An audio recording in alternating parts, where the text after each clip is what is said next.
you Modified 95 family. We're back. This is day 2 of our project to make sure we get my 2000 Civic through the state wrap. So we're gonna do a couple things today. One, I want to change the air filter. I'm sure it's probably gorgeous and clean, but I might as well swap it out just in case while I'm in there, because they're very cheap. They're like 10, 15 bucks. Then I'm gonna change the oil. And although the oil hasn't really been used, oil tends to kind of give up the ghost after a certain point. And so either you run it for a certain amount of time or a certain amount of miles. Usually it's much easier to hit the mileage limit of the oil, where it starts to not be as effective than the time limit, but it has literally sat for probably over a year without being run. So I'm gonna drain it out, and we're gonna do that together. So here we go. And this is an important step because having all this stuff clean, it's gonna catch anything that might be flowing through the engine and just make for a cleaner test, because they're gonna have to sniff this bad boy as well as look at everything and its gorgeousness to make sure it's good. So what I need you to do is give me 5 on my black hand side and let's go. This should be rather quick. No one needs to see a demo of how to change oil, because by this point we all should have done it at least a few times. First thing, always shock the tires though. Not that I think this is gonna roll. My brakes are good, my emergency brake is on. And then I will jack this bad boy up, get down here, and I will drain the oil. I'll swap out the filter. So yeah, I'm gonna put a new air filter in. Somebody wrote MicroGuard on these, but never cheap out. Always get name brand stuff. It's the official K&N logo. And I just repurposed that O'Reilly's bottle, but that's like Mobil 1 full synthetic. So don't be fooled by the humbleness of the package. But yeah, it's easy. This should take about 10 minutes. And then we'll cover some other points once I get through this, and we'll get this bad boy running. And there's a little rattle in here, which I don't think has anything to do with performance, but it bugs me, and I will try to find it while this is warming up after we make sure that it's not leaking after it's all buttoned up. All right, I think everything is ready. I got my 17 mil. This will be my drain plug. Luckily, I have plenty of other engines out, so I could actually check the size, because I always forget. I'm like, is it 14? Is it 15? It's 17. That should be the standard Honda size. This is that filter. I'm probably not going to throw this away. I'm probably just going to put it somewhere until I need it, but it is not very dirty at all. I mean, this is like a shadow in there and not actually dust, but this is pretty clean, and it was working. There's a little bit of sand in the bottom. The filter was not allowing to go up there, so I cleaned that out, put the new filter in, and I think because I don't have that box under here, I might build a little tube to help funnel air more into there as I drive. I don't know if there would be any performance advantage, but it seems like a good idea. This is a godsend. This is from 3DP in Vegas. He printed this. This is a prototype. He's like, hey man, take this thing out for a test, see how you like it. I love it. It screws right in here, because I'm a big fan of pouring oil all over my engine bay. But now that I have this, I don't have to worry about my funnel falling as I'm trying to fill it up. So that's super awesome. So we'll get under there. When the oil filter comes out, this is always the thing that I've learned the lesson the hard way.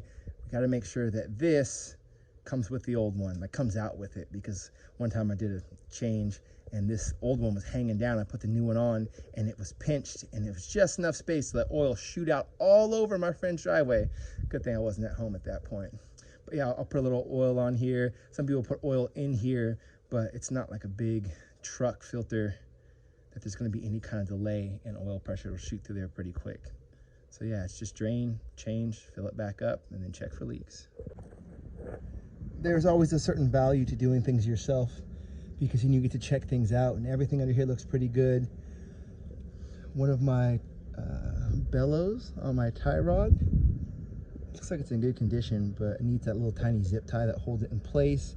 My oil pan gasket, is it focus? Yeah, I think it's leaking a little bit. That's where the oil seems, because I cleaned this motor and I've run it and nothing's dripping down. It seems to all be centralized down here. It's on the bottom of my transmission. It's all through here. And I also watched the oil as it's coming down. Got a little light shining through it just from being outside. And I don't see any metal shavings. It's always good to see that for yourself. So I'm just giving this some time to finish draining. I will put the drain plug back in. I did not get a new crush washer. A lot of times if you order Honda filters online, they'll come with the new recommended crush washer, but if you buy like the fancy MicroGuard, aka K&N filter, they don't come with that new crush washer.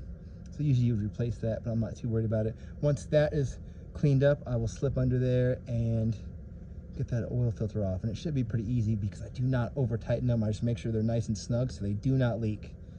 The leaking can all come from the gasket because it's not coming from my drain plug and it's not coming from my oil filter. A couple other things, not really smog related, but I don't use this lower bracket right here, so I need to remove this. So I think this might be something that's vibrating and just kind of touching the engine and just making a little bit of extra rattling noise. Oh, this is my oil filter. Oh, nice, beautiful blue Honda one.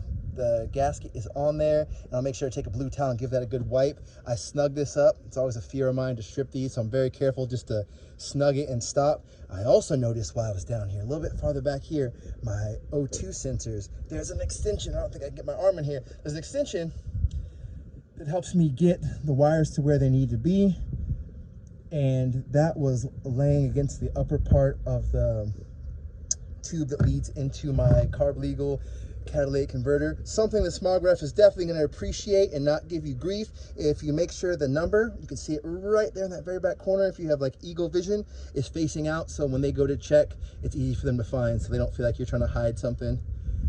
So yeah, this is almost done, and then we'll go back to the top and we'll hear this bad boy run. It's always my favorite sound.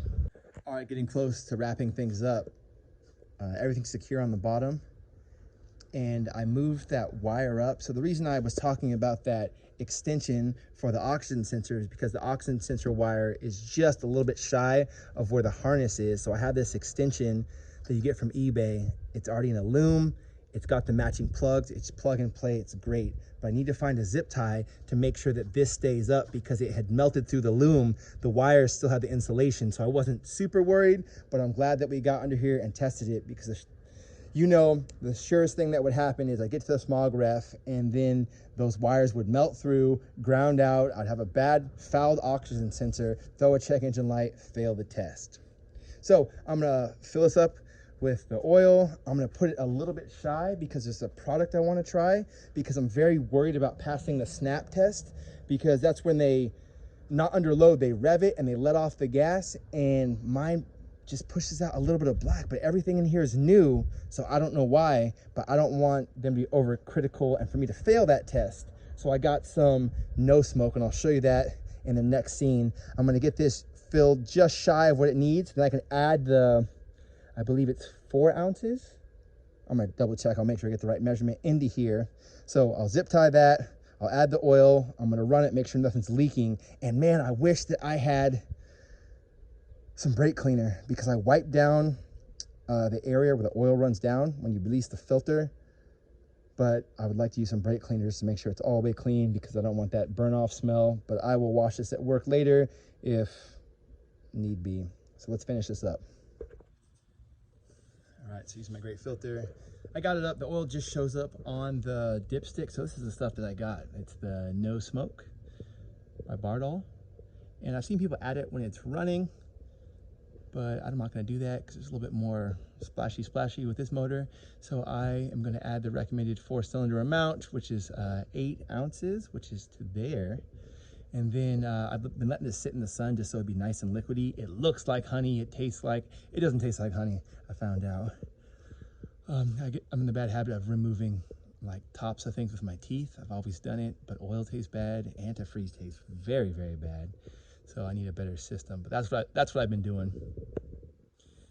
So yeah, then we'll fire this bad boy up, and then once it's running, I'm gonna check for leaks. So I'm gonna look under the filter, make sure nothing's coming out there. I'm gonna look at the bottom of the drain plug, because if that's loose, it'll leak there. And then once I know there's no leaks, I'll probably just let it run till it completely warms up, and then I'll park it back in its spot. All right, perfect, it's clean. I did the leak check. There's nothing coming out from under the oil filter, nothing dripping from the drain plug. And thanks again to 3DP. Printing. This filter is absolutely amazing. I'm not sponsored by him. He's just a really cool dude.